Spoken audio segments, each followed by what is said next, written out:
This is a large part of my project. I'm a Girl Scout and I'm going for my Gold Award. It's the highest award you can get with Bobbin. It's the equivalent of the Eagle Scout Award. And in order to get my Gold Award, I had to plan out a project. My project is blood donation. So I'm going to host a blood drive on June 12th at Arlington from 8:30 to 12. And also I'm going to go around the township and give presentations like this one, just to let people know that it's important to giving blood, like why it's important to me also. One pint for your life. That's the name of my project, because for every pint of blood donated, you can save up to 3 lives. You might ask, why should I donate blood? Well, first of all, only 38% of Americans are eligible, but only 8% of those actually do. Men, women, and children and infants can donate blood. It's needed for every surgery. Oftentimes there are shortages during vacation periods and after, like snowstorms, for example. After the big snowstorms that we got back in February, I got an email from the New York Blood Center, and they said that they lost over 8,000 units of blood because of the roads weren't shoveled enough.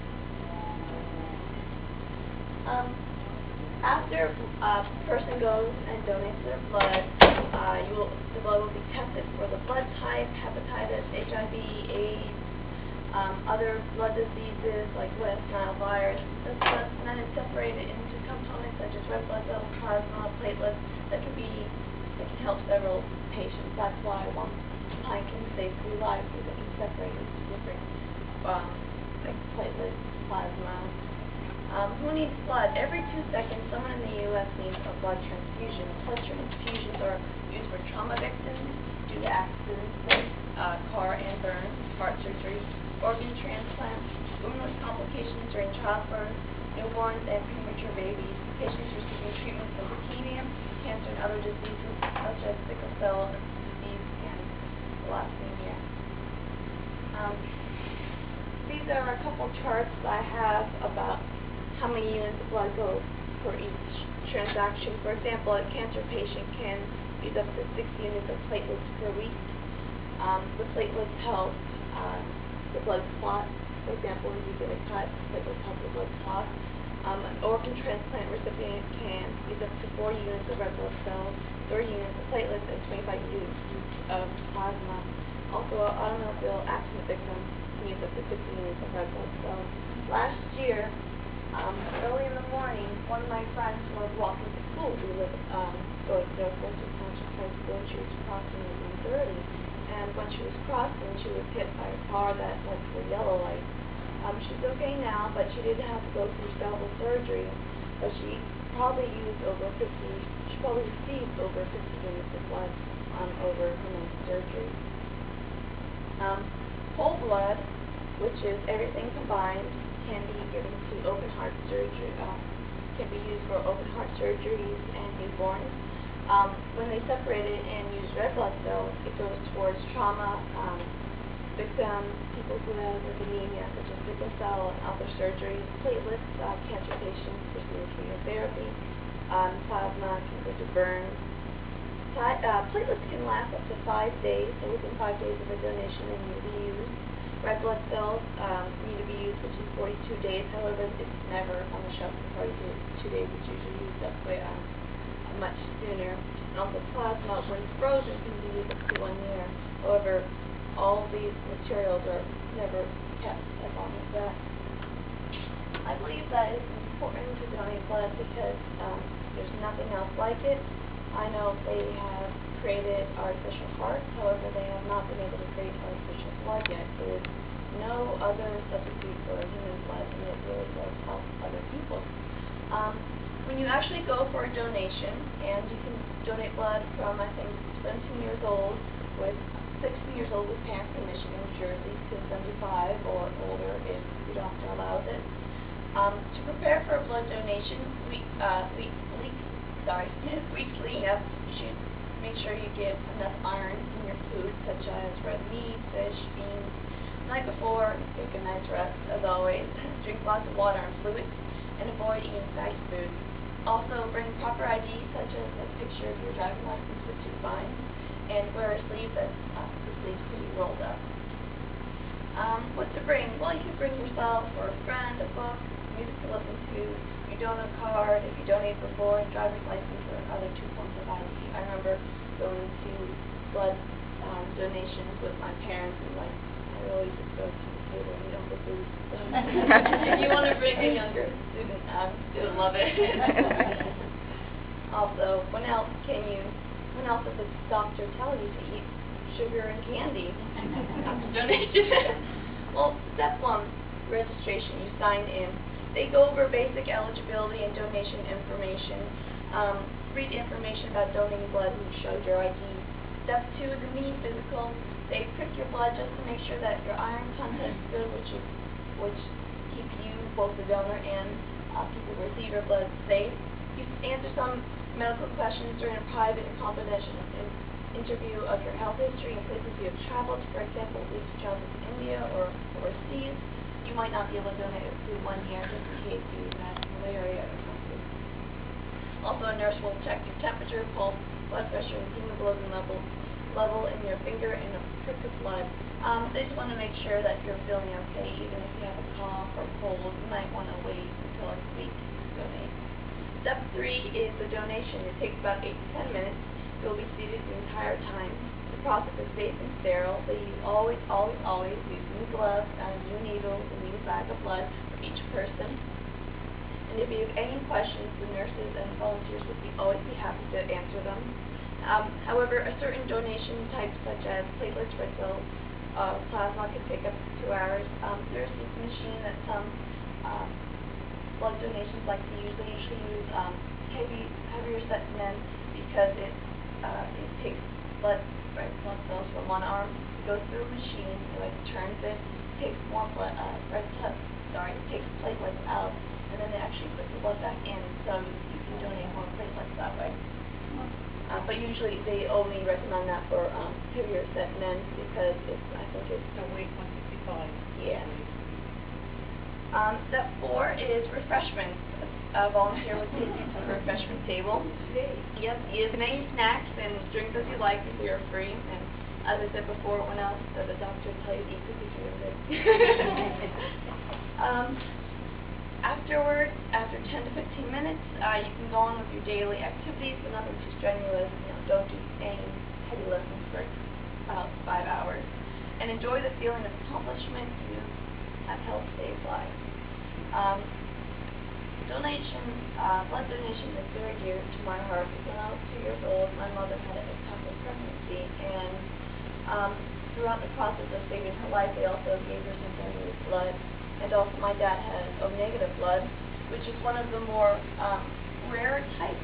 Most people have O-positive or A-positive, but O-positive is known as a universal donor. Anyone can receive O-negative, but O-negative can only receive itself. And doctors really greatly appreciate O-negative because when an accident victim comes in, instead of waiting to test the blood and get a test back of what blood type they are, they just grab O-negative and it gets worse, or oftentimes they propose negative blood with younger infants. Blood types, they're inherited from your parents, but the plus and minus, like the positive and negative, are determined by the presence or absence of certain anti-genes. O-positive is about 39% of Americans, O-negative about 6%, A-positive 35%, A-negative 5%, B plus is 8%, B minus is 2%, AB plus is 4%, and AB minus is 1%. There was a couple blood drives that came to my high school, and we all wanted to know our blood types. We were like, oh, do we have a rare blood type? We thought we were special or something.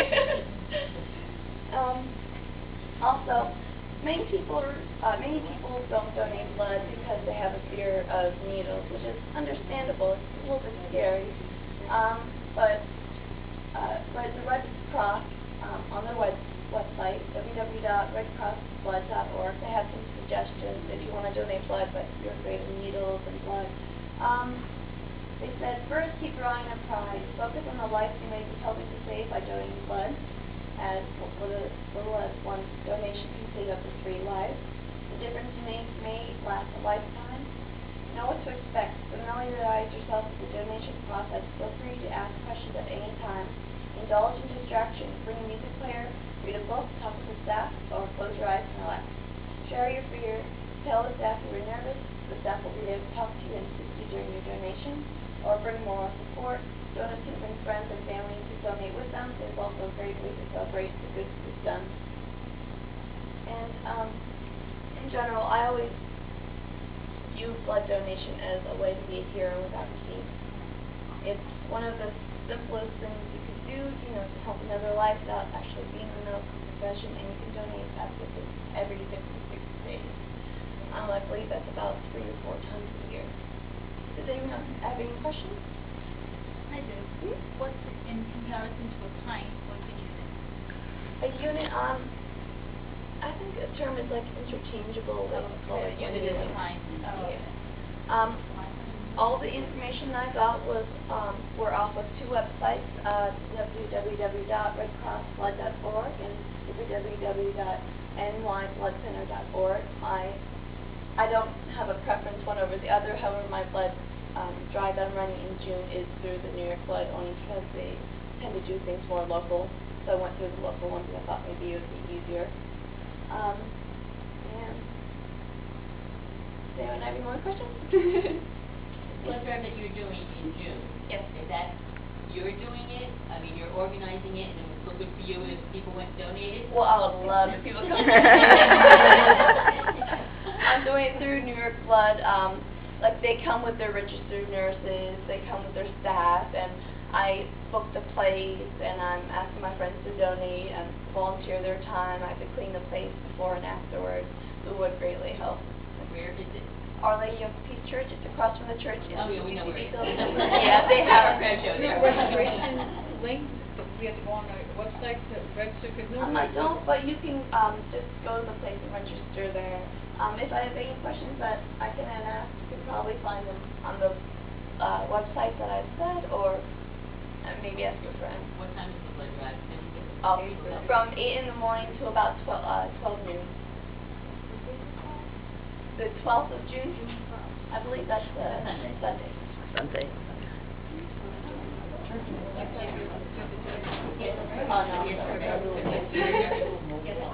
Well, I'd like to thank you all again. Yes? If you want any kind of medication, can you still donate? Oh, yes. Also, when you go to donate, bring a list of medications. They also will have a list of medications there. Some medications allow you to donate blood to others.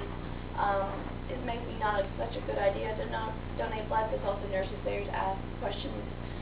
That's another reason why many people don't donate, because of certain medications. But also, after donating blood, if you feel maybe a little lightheaded, because some people do get lightheaded, make sure you eat lots of drink lots of fluids, and eat lots of sugary snacks. But of course, you can always talk to a nurse afterwards if you feel a little too dizzy.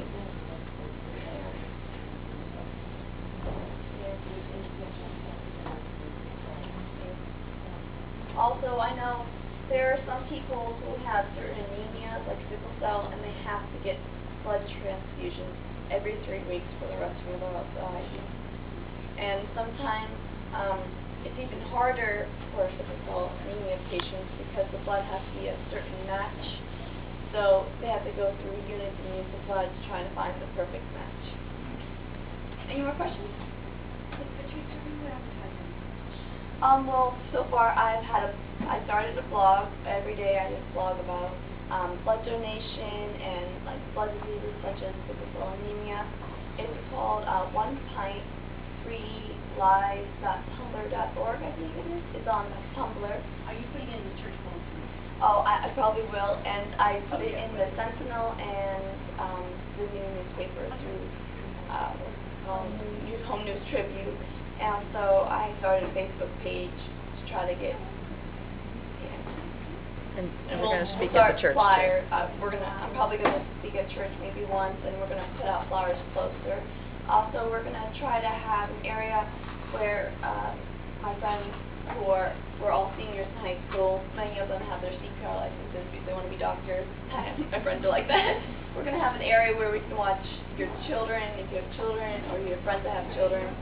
so the children can eat food the whole time. There's a lot of emphasis on the food. Oh, yeah. As a teenager, we value food a lot. Well, I'd like to thank you all again for letting me speak, and I'm maybe not the best articulate person because it's a little scary, but thank No, you you so did much. great.